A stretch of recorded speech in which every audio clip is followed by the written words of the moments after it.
வணக்கம். y minus 1/y equal to 6 எனில் y cube minus 1/y cube equal to என்னன்னு கேட்டிருக்காங்க.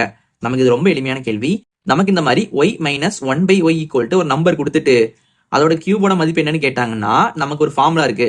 அது என்ன ஃபார்முலானா a கியூப் பிளஸ் 3a.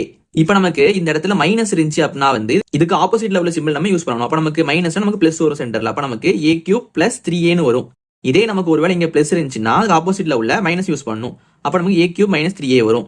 இப்போ நமக்கு இங்க மைனஸ் இருக்கிறதுனால நம்ம இப்போ இந்த ஃபார்முலா யூஸ் பண்ண போறோம். யூஸ் பண்ணலாமா? இப்போ நமக்கு இதுல a தேவை. ஏனா இங்க நம்ம கொடுத்துக்க நம்பர் தான் a. ஓகேயா? நமக்கு ஏனா 6ன்னு கொடுத்துருக்காங்க. இப்போ நம்ம இதை கொண்டு இதுல அப்ளை பண்ணலாமா?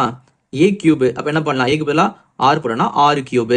அடுத்து பிளஸ் 3 ஏன்னு போட்டுருக்காங்க. ஏன்னா நமக்கு 6 போட்டுக்கலாம். இப்போ நமக்கு 6 கியூப் என்ன தெரியணும்? 6 கியூப்னா 6 இன்ட்டு 6 இன்ட்டு 6 216 பிளஸ் 3 இன்ட்டு 6னா நமக்கு 18 வரும். 18. இப்போ ரெண்டுமே கூட்டலாமா? 216 18 6 கூட 8 கூட்டும் போது நமக்கு 14 வரும். 4 மேல 1 2 3 மேல 2 போட்டுக்கலாம். அப்ப நமக்கு ஆன்சர் 234 வருது. 234 இதான் நமக்கு தேவையான ஆன்சர். இது நமக்கு ஆப்ஷன் சில இருக்கு. இதே மாதிரி உங்களுக்கு கொடுத்துருக்கேன். இதோட மதிப்பு என்ன வருது நீங்க கீழே கமெண்ட் பண்ணுங்க.